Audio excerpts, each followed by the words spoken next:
El 5 y el 16 de junio del año de 1972, en la capital de Suecia, Estocolmo, se llevó a cabo una importante reunión. Esta reunión es conocida como la Cumbre de Estocolmo sobre el medio ambiente humano. Como bien sabemos, hasta el año de 1972, el mundo había pasado por muchos cambios, especialmente relacionados al cambio ambiental, ¿no? Había habido un aumento de la variabilidad climática, había habido la frecuencia de fenómenos meteorológicos extremos y una pérdida de la biodiversidad. No sé si han escuchado, hace muchos años eh, había un tigre de Tasmania. eh, Esta por la sobrepoblación humana, eh, que entraron a habitar el lugar donde se desarrollaban, terminaron por extinguir, ¿no? En la década de 1970, el mundo veía cómo devastadoras hambrunas también azotaban varias naciones africanas, especialmente ubicadas al sur del desierto del Sahara, ocasionadas estas por una creciente desertificación.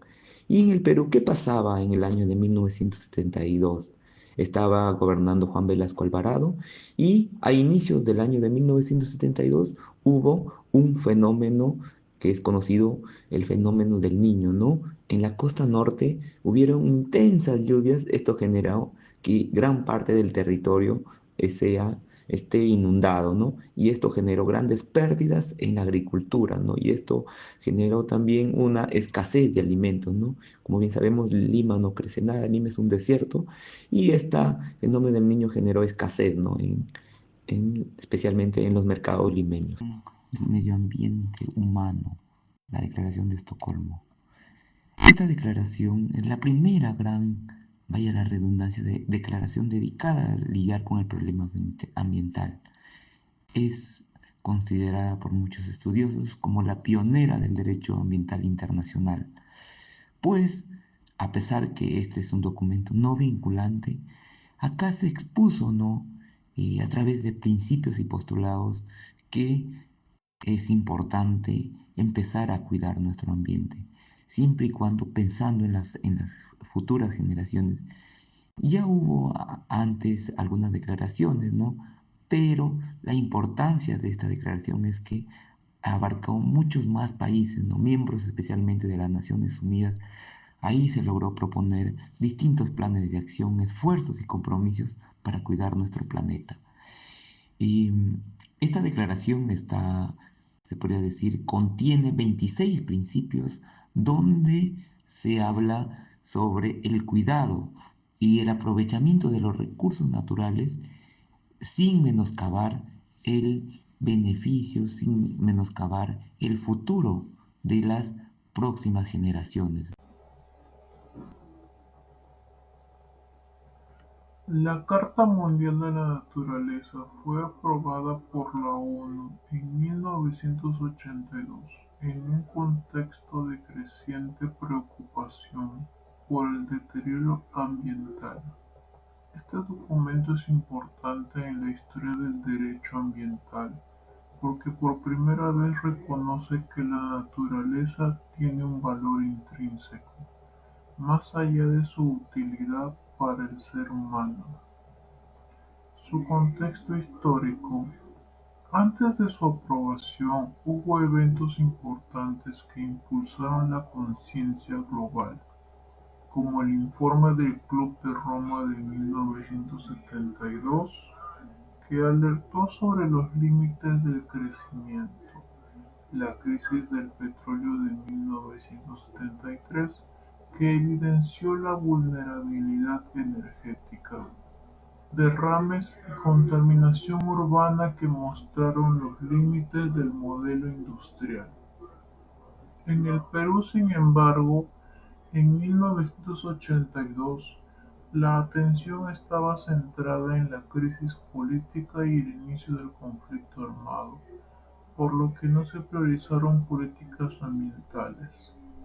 Aun así, la Carta sirvió de base para luchas futuras y principios que hoy se reflejan en leyes como la Ley General del Ambiente. Su importancia. La Carta introdujo principios ecológicos y éticos que cambiaron la manera de entender nuestra relación con la naturaleza, promoviendo una visión biocéntrica en lugar de antropocéntrica. Anticipó ideas como la prevención, la precaución y la equidad intergeneracional, que luego serían recogidas por la Declaración de Río en 1992.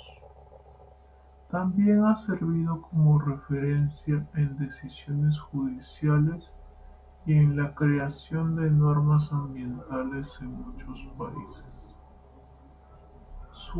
En su aplicación práctica en el caso de Repsol. Un ejemplo claro de su relevancia es el derrame de petróleo de Repsol en el mar de Ventanilla en enero de 2022, donde se vertieron casi 12.000 barriles de crudo, afectando más de 11.000 hectáreas, incluyendo playas y áreas protegidas. Las consecuencias fueron graves: pérdida de biodiversidad marina, ecosistemas alterados por décadas, miles de pescadores y comerciantes afectados económicamente. Este desastre vulnera principios fundamentales de la Carta, como el principio número 1, que es respetar los procesos esenciales de la naturaleza, el principio número 2 y el principio número 3, que ambas nos tratan de explicar que se debe proteger los hábitats y especies vulnerables, además del principio número 11, evaluar los riesgos antes de realizar actividades peligrosas. La falta de prevención, la débil respuesta estatal y la falta de reparación evidencian por qué estos principios siguen siendo urgentes y necesarios. En conclusión, lo que podemos mencionar es de que la Carta Mundial de la Naturaleza no solo fue un hito ético, sino una guía vigente para enfrentar los desafíos ambientales de hoy. Su aplicación práctica, como se ve en el caso de Repsol, nos recuerda que proteger la naturaleza no es opcional, sino esencial para nuestra supervivencia. La Declaración de Río sobre el Medio Ambiente y el Desarrollo fue adoptada en junio de 1992 durante la Conferencia de las Naciones Unidas sobre Medio Ambiente y Desarrollo, celebrada en Río de Janeiro. Esta conferencia, también conocida como Cumbre de la Tierra, reunió representantes de más de 170 estados, organizaciones internacionales y actores de la sociedad civil, con el propósito de enfrentar los desafíos ambientales globales y construir una base común para el desarrollo sostenible. La declaración fue el resultado de una creciente conciencia internacional sobre los límites ecológicos del planeta y la necesidad de una respuesta colectiva que uniera la protección ambiental con el desarrollo económico y social. Este documento consta de 27 principios que articulan una nueva forma de entender la relación entre el ser humano, el desarrollo y el medio ambiente. Uno de los elementos centrales de esta declaración es el principio número 1, que afirma que los seres humanos están en el centro de las preocupaciones del desarrollo sostenible, con derecho a una vida saludable y productiva en armonía con la naturaleza. Esto implica un enfoque integral donde el bienestar humano está ligado a la calidad ambiental. El principio número 2 reafirma la soberanía de los estados sobre sus recursos naturales, pero les impone la responsabilidad de no causar daños ambientales más allá de sus fronteras. Esta formulación refleja un equilibrio entre el respeto a la soberanía nacional y la necesidad de cooperación internacional. En ese sentido, el principio 7 es clave, pues introduce el concepto de responsabilidades comunes pero diferenciadas. Reconoce que todos los países deben contribuir a la protección ambiental, pero que los países desarrollados tienen una mayor responsabilidad debido al impacto histórico de sus actividades industriales y a los recursos tecnológicos y financieros de los que disponen. Otros principios como el 3 y el 4 consolidan la noción de desarrollo sostenible. Señalan que el derecho al desarrollo debe satisfacer tanto las necesidades de las generaciones presentes como las futuras, y que la protección del medio ambiente debe formar parte del proceso mismo de desarrollo, no tratarse de forma separada. El principio 10 representa un cambio profundo al destacar la importancia de la participación ciudadana en la toma de decisiones ambientales. Exige que los estados garanticen el acceso a la información, a la participación pública y a mecanismos judiciales y administrativos eficaces. Esto supuso una apertura hacia modelos de gobernanza más democráticos e inclusivos.